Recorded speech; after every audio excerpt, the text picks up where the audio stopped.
Hello everyone, welcome to deserve point academy. I am Nishita Dogle और आज की वीडियो में हम करने वाले हैं class 10th geography chapter number 4 का एक important topic that is types of farming. ठीक है, इस चैप्टर में हम देखते हैं कि एग्रीकल्चर जो है वो कैसी हमारी प्राइमरी एक्टिविटी है। ठीक है, कितना majority of Indian population farming में इंगेज है। ठीक है, कितनी और 2/3 जो पॉपुलेशन है मेरे इंडिया की वो कहाँ पर वो फार्मिंग में इंगेज है और अपना लिवलीहुड जो है वो वहीं से अर्न कर रही। ठीक है, वहीं पर पूरी डिपेंडेंट है एग्रीकल्चर पे, है ना। तो इस वीडियो में हम देखने वाले हैं कौन कौन सी टाइप ऑफ फार्मिंग होती है, लोग किस किस तरीके से फार्मिंग कर रहे थे। ठीक है, तो हमने फार्मिंग को हमने 3 ग्रुप्स में डिवाइड कर दिया। ठीक है, 3 ग्रुप्स में हमने क्लासिफाई कर दिया है on the basis of characteristic of physical environment, land productivity, technological advancement and socio cultural practices. ठीक है, किसके बेसिस पर? जो फिजिकल एनवायरनमेंट है, मतलब कैसा लैंड है, वहां पर लैंड फॉर्म जो है वो कैसा है, प्लेन है या फिर उस वहाँ की सॉइल कैसी है ना, वहाँ की सॉइल किस टाइप की सॉइल है, ये इन चीजों पर। प्रोडक्टिविटी कैसी है वहाँ की लैंड की, मतलब वहां पर मुझे जो लैंड है वो प्रोडक्शन कितना कर रहा है, ज्यादा प्रोडक्शन दे रहा है या कम प्रोडक्शन दे रहा है। उसके बाद टेक्नोलॉजी कैसी है वहाँ पे, है ना, न्यू मेथड्स यूज हो रहे हैं या ओल्ड मेथड यूज हो रहे हैं, वहां पर मेथड्स कौन कौन से हैं। इन सारे बेसिस पर मैंने हमारी फार्मिंग को क्या किया है, 3 टाइप्स में डिवाइड कर दिया। ठीक है, कौन कौन सी? सबसे पहले मेरे पास है प्रिमिटिव सब्सिस्टेंस फार्मिंग। ठीक है, सबसे पहले मेरे पास आती है प्रिमिटिव सब्सिस्टेंस फार्मिंग, उसके बाद आती है मेरी इंटेंसिव सब्सिस्टेंस फार्मिंग। ठीक है, पहली मेरे पास प्रिमिटिव, दूसरी मेरे पास इंटेंसिव सब्सिस्टेंस और तीसरी मेरे पास आती है कमर्शियल फार्मिंग। ठीक है, तो सबसे पहले मेरे पास आता है प्रिमिटिव सब्सिस्टेंस फार्मिंग। अब इस टाइप की फार्मिंग में क्या होता है स्टूडेंट, जो हमारा फार्मर है ना, वो एक छोटे से पीस ऑफ लैंड पर फार्मिंग करता है, इतना कि वो सेल्फ कंज्यूम कर पाए। ठीक है, सेल्फ कंजप्शन उसका पूरा हो जाए, इस बेसिस पर वो फार्मिंग करता है। ठीक है, क्यों? क्योंकि वहां पर कैसे लैंड जो है वो भी कम होगा। ठीक है, और फैसिलिटीज भी बहुत ज्यादा अच्छी नहीं होगी। तो मेरे इंडिया के कुछ ही एरियाज में, ठीक है, कुछ ही एरियाज में मुझे इस टाइप ऑफ फार्मिंग देखने को मिलती है। ठीक है, this type of farming is practised on small piece of land. कैसे कैसे? छोटा जो पीस है लैंड का, उस पर इसे प्रैक्टिस किया जा रहा है। ठीक है, उस वहां पर कल्टीवेशन किया जा रहा है with the help of old tools like हो, और ये आएगा जो digging stick and using the farmer and community labours. ठीक है, क्या हो रहा है, छोटे छोटे लैंड पर हम फार्मिंग कर रहे हैं और कैसे टूल्स, ओल्ड जो टूल्स है मतलब ट्रेडिशनल टूल्स है उनका यूज कर रहे हैं। ठीक है, जैसे मेरा हो गया, सिकल हो गया, मेरा डिगिंग स्टिक हो गया, ये सारे। ठीक है, हम बुल्स का, ठीक है, इस्तेमाल कर रहे हैं किस चीज के लिए, फार्मिंग में, वहां पे प्लॉ करने के लिए। तो इन सारे तरीकों का वहां पर प्रिमिटिव सब्सिस्टेंस में मैं यूज देखती हूँ इस टाइप ऑफ फार्मिंग में। ठीक है, और यहाँ पर क्या होता है, यहाँ पर जो फार्मर है वो बाहर से कोई भी लेबर जो है वो हायर नहीं करता है। ठीक है, बाहर से कोई भी जो लेबर है वो हायर नहीं करता है, मतलब अपने घर के जो मेंबर्स है वो, और वो खुद वहां पर फार्मिंग करेगा। ठीक है, उसके पास इतना रिसोर्स ही नहीं होता, मतलब इतना पैसा ही नहीं होता कि वो बाहर से क्या कर सके, लेबर हायर कर सके। ठीक है, depend upon monsoon, natural fertility of soil and sustainability of other environmental condition। ठीक है, किस किस पर? मॉनसून, सॉइल फर्टिलिटी और किस पर? जो बाकी कंडीशन है उनकी सस्टेनेबिलिटी पर डिपेंड होते हैं ये लोग, मतलब इरिगेशन फैसिलिटी वगैरह नहीं होती। ठीक है, अगर बारिश आ गई तो ठीक है, नहीं आई है तो ठीक है। ठीक है, इस तरीके का कंडीशन होगा, है ना। फर्टिलिटी, सॉइल की फर्टिलिटी कैसी है, मतलब नेचुरल फर्टिलिटी जैसी होगी उस पर वो कर लेंगे प्रोडक्शन। ठीक है, इन सारी चीजों पर जो मेरा फार्मर है वो डिपेंड होता है उस पर क्रॉप प्रोडक्शन करने के लिए। ठीक है, अब यहाँ पर अगर नेचुरल फर्टिलिटी पर हम अगर डिपेंडेंट है तो जाहिर सी बात है कि वहां पर हम केमिकल फर्टिलाइजर का यूज नहीं कर रहे होंगे, है ना। ये फार्मर जो है, इस फार्मिंग में हम केमिकल फर्टिलाइजर का यूज ना करके हम कैसा नेचुरल जो मैन्योर होता है मेरे पास उसका यूज करते हैं, और उसके कारण क्या होता है, प्रोडक्टिविटी जो होती है लैंड की वो लो होती है। ठीक है, प्रोडक्टिविटी कैसे होती है, लो और स्लो होती है। ठीक है, अब इस फार्मिंग को मैं स्लैश एंड बर्न फार्मिंग भी बोल रही हूँ। ठीक है, इस फार्मिंग को मैं स्लैश एंड बर्न फार्मिंग भी या स्लैश एंड बर्न एग्रीकल्चर भी बोलती हूँ। अब ऐसा क्यों बोलती हूँ, ठीक है, तो समझो। In this type of agriculture farming clear a patch of land by burning it and produce crop from it. देखो एक डायग्राम से मैं समझाती हूँ। ये मेरे पास मानो सपोज ये मेरे पास लैंड है। ठीक है, लैंड है। अब इसमें मैंने क्या किया, इतना पैच अलग कर लिया और क्या किया, इसको पूरा क्लियर कर दिया, मतलब पूरा यहाँ पे जो भी चीजें थी सारी चीजें हटा दी, ग्रास वगैरह जितना भी था पूरा हटा दिया। ठीक है, अब वहां पर जो भी रेसिडुअल बचा उस पर मैंने क्या किया, उसको बर्न कर दिया। ठीक है, बर्न कर दिया।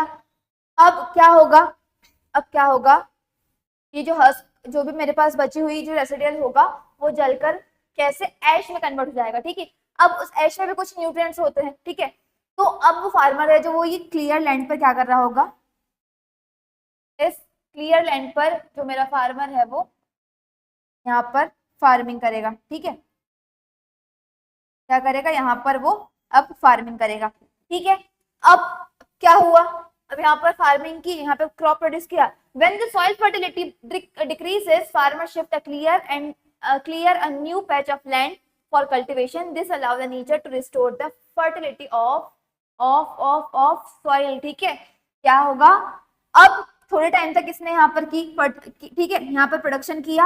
अब थोड़े टाइम बाद क्या होगा, इसकी जो फर्टिलिटी है, इसकी जो फर्टिलिटी है वो कैसे डिक्रीज हो जाएगी। ठीक है, मैं एक ही जगह पर मैं बार बार फार्मिंग कर रही हूँ, बार बार एग्रीकल्चर कर रही हूँ, तो थोड़े टाइम बाद क्या होगा, ये जो है वो फर्टिलिटी इसकी डिक्रीज होगी। ठीक है, अब फार्मर क्या करेगा, अब नया पैच लेगा। ठीक है, अब नया पैच लिया, अब इसे इसने क्लियर किया।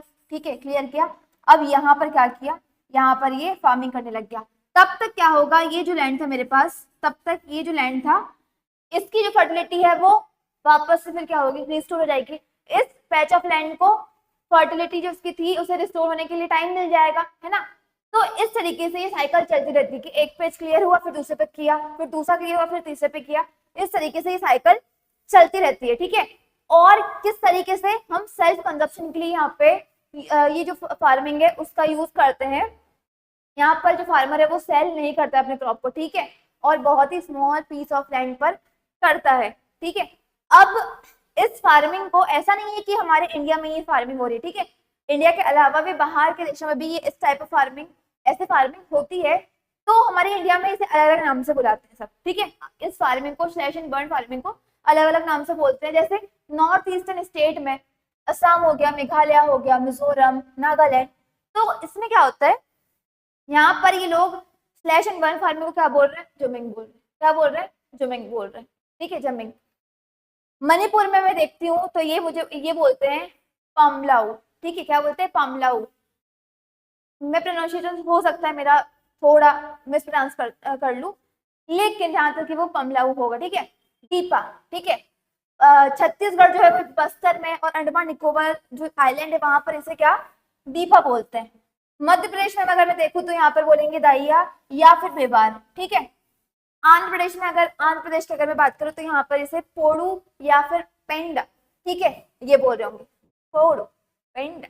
ठीक है, और वेस्टर्न घाट की अगर मैं बात करूं तो वहां पर इसे क्या बोलते हैं, वहां पर इसे बोलते हैं कुमारी। ठीक है, कुमारी, है ना। और हिमालय रीजन की अगर मैं बात करूं वहां पर ये बोलते हैं इसे खिल और कुरावा बोलते हैं। कहां पर, मेरे झारखंड में। ठीक है, मेरे पहले झारखंड में क्या बोलते हैं, कुरावा। अब ये तो हो गई मेरे क्या, इंडियन स्टेट्स की बात। ठीक है, ये मेरी हो गई इंडियन स्टेट की बात। अब आता है मेरे पास इंटरनेशनली क्या बोलते हैं इसको, तो मैक्सिको और सेंट्रल अमेरिका में इसे बोला जाता है मिल्पा, और इंडोनेशिया में बोलते हैं इसे लेडांग। ठीक है, और लेदांग, और इससे ब्राजील में बोलते हैं, ब्राजील में बोलते हैं इसे रोक। ठीक है, रोक। तो इस तरीके से हम स्लैश एंड बर्न फार्मिंग को अलग अलग जगह पर अलग अलग नामों से जानते हैं। ठीक है, हुआ क्लियर। जो था हमारा सबसे पहले हो गया प्रिमिटिव सब्सिस्टेंस फार्मिंग, अब आता है मेरे पास दूसरा टाइप जो कि है इंटेंसिव सब्सिस्टेंस फार्मिंग। ठीक है, अब यहाँ पर क्या होता है, इस फार्मिंग ये फार्मिंग जो सबसे पहले कहाँ पे प्रैक्टिस की जाती है, जहां पर हाई पॉपुलेशन प्रेशर हो, मतलब लैंड जो है वो लिमिटेड हो लेकिन पॉपुलेशन बहुत ज्यादा हो वहां पर। ठीक है, वहां पर ऐसी फार्मिंग की जाती है। ठीक है, it is a labour intensive farming. ठीक है, ये कौन सी है, लेबर इंटेंसिव फार्मिंग है ना। Farmer use heavy biochemical input intensive irrigation to obtain higher production. अब क्या होता है, छोटा लैंड है, ठीक है, सबके पास थोड़ा थोड़ा थोड़ा थोड़ा है, तो अब सबको ज्यादा से ज्यादा उस लैंड पर क्या करना है, प्रोडक्शन करना है। ठीक है, तो फार्मर्स क्या करते हैं, बहुत ज्यादा हैवी बायोकेमिकल यूज करते हैं, बहुत ज्यादा हाई पावर के बायोकेमिकल्स का यूज करते हैं और बहुत ज्यादा इरिगेशन करते हैं। ठीक है, ताकि क्या हो, ज्यादा से ज्यादा प्रोडक्शन हो। ठीक है, छोटा लैंड है, ज्यादा पॉपुलेशन है, ज्यादा प्रेशर है लैंड पर, तो ज्यादा से ज्यादा केमिकल यूज करेंगे, ज्यादा से ज्यादा इनपुट यूज करेंगे, इरिगेशन यूज करेंगे, जिससे क्या हो, हायर प्रोडक्शन कर सके। ठीक है, अब इस फार्मिंग में क्या होता है, बहुत ज्यादा प्रेशर होता है, इनॉर्मस, बहुत ज्यादा प्रेशर होता है, कहाँ पर, मेरे एग्रीकल्चर लैंड पर। ठीक है, क्योंकि जो लैंड था मेरा वो इनहेरिटेंस के कारण, मतलब एक फैमिली में जब डिवाइड होता है हमारा परिवार, तो इनहेरिटेंस के कारण सबको बराबर लैंड मिलेगा। तो लैंड जो है वो कैसा, सबके पास डिवाइड हुआ और सबको कैसा, स्मॉल स्मॉल लैंड होल्डिंग मिला है। ठीक है, स्मॉलर लैंड होल्डिंग मिला है सबको, जिससे क्या कर रहे हैं, सबको बहुत ज्यादा प्रोडक्शन करना है, वो ज्यादा बहुत केमिकल यूज कर रहे हैं, तो जो लैंड है ना उस पर बहुत ज्यादा क्या है, प्रेशर है। ठीक है, since farming had no other source of livelihood, farmer have no other source of livelihood, they continue to take maximum output from this limited land। क्या होता है, अब क्या होता है, कुछ एरिया में जहां पर फार्मर के अलावा और कुछ लिवलीहुड नहीं होता, तो जितना लैंड है उस पर भी क्या, सब ज्यादा से ज्यादा क्या करते हैं ये लोग, कोशिश करते हैं कि ज्यादा से ज्यादा प्रोडक्शन कर पाए। ठीक है, अब इससे कुछ प्रॉब्लम भी जनरेट होती है। ठीक है, इससे कुछ प्रॉब्लम्स भी जनरेट होती है, जैसे division of land through successive generation leads to plot size getting smaller and smaller. ठीक है, अब क्या हुआ, एक जनरेशन ने दूसरी जनरेशन को लैंड दिया, उनके हो सकता है 3 बच्चे हो, अब 3 बच्चों के भी 2-2 हो सकता है, 2-2 बच्चे हो, तो लैंड जो है वो कैसे आगे पीढ़ी दर पीढ़ी बढ़ते जाता है, और लैंड जो है वो आगे पीढ़ी दर पीढ़ी डिवाइड होते जाता है। ठीक है, अब एक लैंड है, उसको मैंने 3 पार्ट में डिवाइड किया, फिर 3 जो पार्ट थे उसमें से एक पार्ट को क्या किया, उसको फर्दर और 2 पार्ट में डिवाइड किया, फिर वो 2 पार्ट्स में से और 4 पार्ट्स में डिवाइड किया, तो लैंड का जो प्लॉट है, जो प्लॉट ऑफ लैंड है, प्लॉट साइज वो कम होते जाएगा, है ना, वो छोटा छोटा छोटा छोटा और बहुत छोटा होते जाएगा। ठीक है, फिर this make it possible to properly manage the farm inputs. ठीक है, अब क्या होता है, अब इसमें क्या होता है, अब सभी को टूल्स वगैरह, सभी को सारी चीजों की जरूरत है ना, इरिगेशन, बायोकेमिकल, इन सारी चीजों की जरूरत है, तो इस फार्मिंग में सभी को जरूरत होती है, सभी के पास, सभी को शेयर करना पड़ता है, तो बहुत ज्यादा मुश्किल हो जाता है किस चीज को मैनेज करना, जो भी मेरे फार्म इनपुट्स है उन्हें मैनेज करना बहुत ज्यादा मतलब बहुत ज्यादा क्या बोल सकते हैं हम, मुश्किल हो जाता है। ठीक है ना, इम्पॉसिबल हो जाता है, मतलब किस तरीके से हम, अगर हमारे पास फार्म जो इनपुट है वो लिमिटेड है और जो यूज करने वाले हैं बहुत ज्यादा है, तो बहुत मुश्किल हो जाएगा ना। फिर आता है मेरे पास large scale farming is not possible in this case. क्या होता है, जो लार्ज स्केल फार्मिंग, जैसे मतलब ज्यादा से ज्यादा प्रोडक्शन में नहीं कर सकते क्योंकि लैंड जो है वो कम है। ठीक है, और इसमें लार्ज स्केल मतलब जो प्लांटेशन है, एक टाइप की जो क्रॉप उगाते हैं हम, वो इस पर मैं नहीं कर सकती, मतलब ट्रेड करने के लिए मैं यहाँ पर फार्मिंग कर ही नहीं सकती, क्योंकि प्लॉट जो है वो प्लॉट साइज बहुत ज्यादा छोटा है ना। तो ये सारी प्रॉब्लम्स मुझे देखने को मिलती है कहाँ पर, इंटेंसिव सब्सिस्टेंस फार्मिंग में। ठीक है, लास्ट मेरे पास आता है कमर्शियल फार्मिंग। ठीक है, अब कमर्शियल फार्मिंग हम क्यों करते हैं, हमारे जो क्रॉप्स है उन्हें सेल करने के लिए। ठीक है, हम क्रॉप्स को उगाते ही इसलिए ताकि हम उन्हें सेल कर पाए। ठीक है, this type of farming is practised on large land holding. ठीक है, कौन करता है, जो पटेल लोग होते हैं ना, वो करते हैं ये। ठीक है, लार्ज लैंड होल्डिंग, जिनके पास बहुत ज्यादा लैंड हो वो लोग कमर्शियल फार्मिंग करते हैं, ठीक है। और क्या करते हैं, बहुत high level of modern input, यहाँ पर कैसे high level of modern input होते हैं, मतलब एडवांस टूल्स वगैरह होते हैं, ठीक है। एडवांस टूल्स होते हैं, मॉडर्न टूल्स जो होते हैं, such as high yielding variety seeds, ठीक है। HYV सीड्स हमें पता है, जिससे क्या हो सके, हमें ज्यादा से ज्यादा रिटर्न मिल सके, वो वाले सीड्स का यूज करते हैं, ठीक है। उसके बाद अच्छी खासी इरिगेशन फैसिलिटीज होती है इन सब यहाँ पर, ठीक है। इस फार्मिंग में बहुत अच्छी क्या होती है, इरिगेशन फैसिलिटीज होती है। और केमिकल फर्टिलाइजर का भी बहुत ज्यादा हम यूज कर रहे होते हैं, ठीक है। क्यों, हमें क्योंकि ज्यादा से ज्यादा प्रोडक्शन करना है, हमें बेचने के लिए करना है, तो हम बहुत ज्यादा क्या कर रहे होंगे, फर्टिलाइजर यूज कर रहे होंगे। इंसेक्टिसाइड, पेस्टिसाइड, जो कीड़े मकोड़े जो लग जाते हैं हमारी फसल में, उन्हें खत्म करने के लिए हम इंसेक्टिसाइड और पेस्टिसाइड का यूज कर रहे होंगे। तो इस फार्मिंग में क्या, बहुत बड़े लैंड पर हम फार्मिंग करते हैं, किस चीज के लिए, सेल करने के लिए क्रॉप को, और वहां पर मॉडर्न इनपुट का यूज करते हैं, जैसे HYV seeds, chemical fertiliser, modern irrigation facilities, है ना, इन सारी चीजों का यूज हम कर रहे होंगे। The degree of commercialisation of farming varies from one area to another depending on climatic condition, irrigation facility and other factor, ठीक है। कैसा, जो डिग्री ऑफ फार्मिंग है वो कैसा वेरी करेगा, कैसे वेरी करेगा, मतलब लैंड कैसा है, ठीक है, लैंड एरिया कैसा है, लैंड साइज कैसा है, वहां पर फैसिलिटी कैसी है, तो इन सारी चीजों पर डिपेंड करेगा मेरा कमर्शियलाइजेशन कैसा होता है, मतलब कितना प्रोडक्शन होता है और कितना मुझे रिटर्न में मिलता है, ठीक है। उसके जब मैं उसे सेल करूंगी तो कितना रिटर्न में मिलता है, ये सारा लैंड पर डिपेंड करता है एक दूसरे के, ठीक है।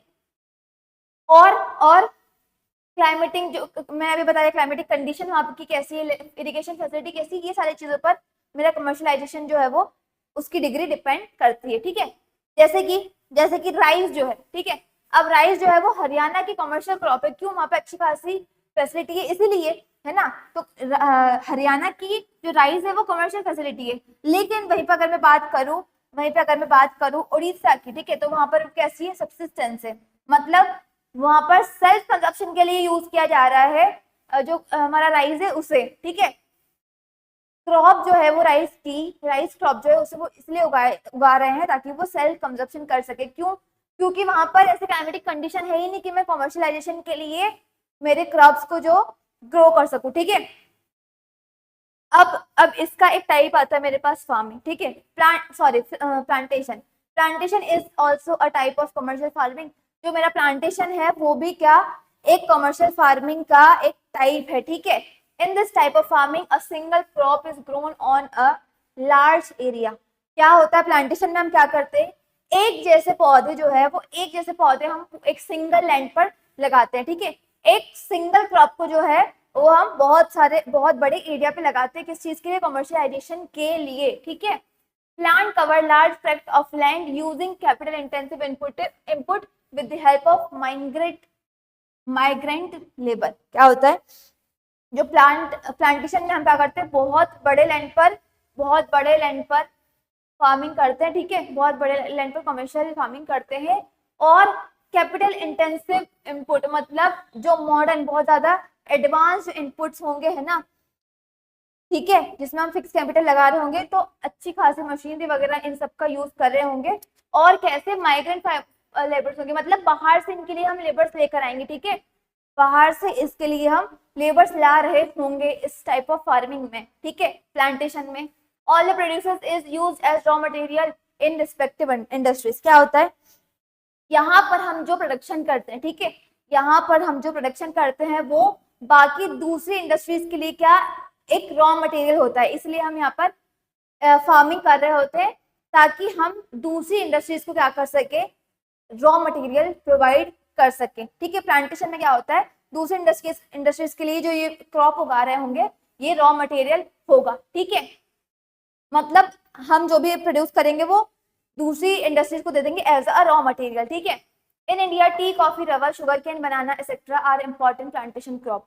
इंडिया में कौन कौन से tea, coffee, rubber, sugarcane, banana, ये सारे बहुत इंपॉर्टेंट प्लांटेशन क्रॉप है और अच्छे खासे अमाउंट में हमारे यहाँ पर इन्हें कल्टीवेट किया जाता है, ठीक है, इनका प्रोडक्शन किया जाता है। Tea in Assam and North Bengal, coffee in Karnataka are some of the important plantation crop grown in this state, ठीक है। जैसे कि असम में टी हो गया, ठीक है, वेस्ट बंगाल और असम में टी हो गया, उसके बाद कर्नाटका में जो है वो कॉफी हो गया। तो ये सारे मेरे इंपॉर्टेंट प्लांटेशन क्रॉप है जो मेरे इंडिया के कुछ स्टेट्स में अच्छा खासा अमाउंट में हम प्रोडक्शन कर पाते हैं, ठीक है। Since the production is mainly for market, a well developed network of transportation and communication connecting the plantation area. अब क्योंकि ये जो हम फार्मिंग करते हैं, ये जो प्लांटेशन करते हैं वो मेनली जो क्या मार्केट के लिए करते हैं, ठीक है, मार्केट के लिए करते हैं।